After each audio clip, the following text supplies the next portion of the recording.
Bismillahirrahmanirrahim and Assalamu alaikum. Welcome to Gohar Publishers. This is Hamna bint Shehzad. Our motto is redefining the geography of education through digital resources for conceptual learning. Dear teachers and dear students, आज के इस video lesson में हम देखेंगे history for the grade 8 का unit number 3 and the title of unit is world war 1 and world war 2. तो start करते हैं आज का वीडियो लेसन. तो अब हम बेसिकली बात करेंगे कॉन्सिक्वेंसेज ऑफ वर्ल्ड वॉर 1 के. अच्छा, अब जो वर्ल्ड वॉर 1 है ना, इसके कॉन्सिक्वेंसेज यानी कि इसके दुनिया पे असरात क्या हुए. अच्छा, अब जैसे कि हम सबसे पहले तो यहाँ पे हम ये बात याद रखना ज़रूरी है कि इस वर्ल्ड वॉर 1 के जो असरात थे उसमें डिक्लेयर ये किया गया था कि जो जर्मनी है वो बेसिकली रीज़न है वर्ल्ड वॉर 1 का. अब हुआ ये था कि क्योंकि जो सेंट्रल पावर्स थी जिसके अंदर जर्मनी, ऑस्ट्रिया, हंगरी, बल्गेरिया और साथ हमारे पास टर्की था, ये जब वर्ल्ड वॉर 1 ख़त्म होती है तो इसके बाद ये जो आपकी एम्पायर्स थे सारे के सारे, जिसमें ऑटोमन एम्पायर भी थी, ये डिसइंटीग्रेट हो गए थे, ये टूट गए थे. अब इसको टूटने के बाद यूरोप ने देखा कि 3 नई जो एक स्टेट्स हैं वो नक्शे पर उभरती हैं. और वो कौन सी थी? ऑस्ट्रिया, चेकोस्लोवाकिया और हंगरी. अब जर्मनी ने बेसिकली एक मुआहदा साइन किया जिसको ट्रीटी ऑफ वर्सलीज कहते हैं. ये पेरिस में नवंबर 1918 में साइन किया गया. इस मुआहदे के मुताबिक जर्मनी ही होल रिस्पॉन्सिबल था इस वर्ल्ड वॉर 1 का. और जो जर्मनी का साइज़ था, जो एक्चुअल साइज़ था, उससे रिड्यूस होकर अब उसका साइज़ रह गया 1/8, यानी कि बिल्कुल ही आप कह लें कि 8वें हिस्से के अंदाज़न रह गया. और जर्मनी की जितनी भी कॉलोनीज़ थी वो सारी की सारी उससे ले ली गई. अब देखते हैं कि ऑटोमन एम्पायर का वर्ल्ड वॉर 1 में क्या रोल था.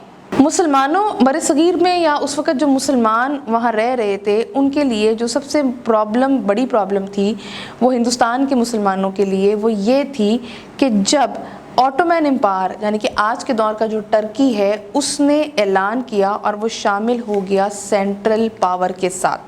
जब वो सेंट्रल पावर के साथ शामिल हो गया तो जो बरतानिया की गवर्नमेंट थी या बरतानिया की हुकूमत थी उसको लगा कि अब जो मुसलमान हैं और जो टर्की है ये हमारे दुश्मन है.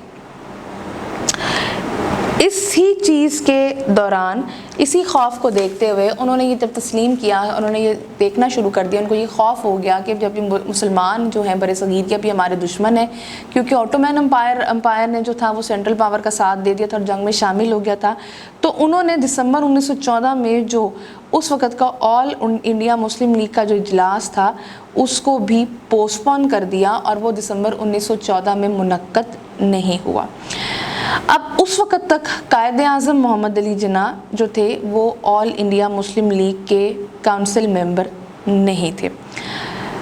कायदे आज़म मोहम्मद अली जिन्ना जो थे वो मेंबर इलेक्ट हुए थे ऑल इंडिया मुस्लिम लीग के फरवरी 1915 में. आपने जब मुस्लिम लीग में ये शमूलियत इख्तियार की तो आपको ये एहसास हुआ, कायदे-ए-आज़म मोहम्मद अली जिन्ना को ये एहसास हुआ कि मुसलमान गलत रास्ते पर हैं.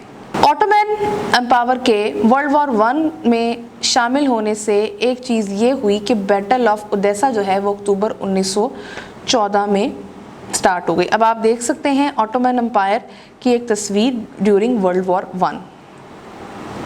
जब ऑटोमन एम्पायर ने एक नेवी अटैक रशिया पे किया ब्लैक सी फ्लीट के ऊपर, तो उस वक़्त जो रशिया था वो पोर्ट सिटी ऑफ ओडेसा को कंट्रोल कर रहा था. इसका नुकसान ये हो गया उस वक़्त जो रशिया था, क्योंकि रशिया आपके पास जो था वो एक इत्तेहादी पावर थी और जो रशिया था उसके साथ जितने भी इत्तेहादी थे, ख़ास तौर पर उसमें ब्रिटिश भी था, तो उन्होंने ऑटोमन एम्पायर यानी कि टर्की, आज के दौर के टर्की के अगेंस्ट एक जंग का ऐलान कर दिया और वो जंग शुरू हो गई. इस जंग में इसमें कोई शक नहीं है कि ऑटोमन जो एम्पायर है उसको एक बहुत बड़ी फतह नसीब हुई थी और बैटल ऑफ गलीपोली में 1916 में. लेकिन ये जो जंग थी ये बहुत ज़्यादा डिज़ास्टर, बहुत ज़्यादा नुकसानात लेकर आई थी. 1915 के शुरुआत में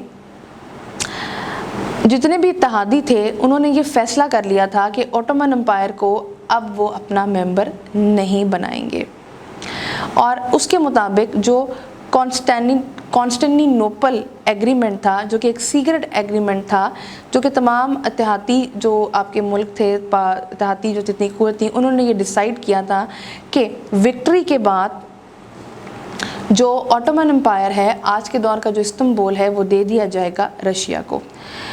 लेकिन ये हो ना सका क्योंकि रशिया में जो रेवोल्यूशन थी वो एक आ चुकी हुई थी, जिसकी वजह से वर्ल्ड वॉर 1 को फिर ख़त्म होना पड़ा। आई होप आपको आज का वीडियो लेसन पसंद आया होगा। एक नए वीडियो लेसन के साथ हम फिर मिलेंगे, तब तक के लिए अल्लाह हाफ़िज़।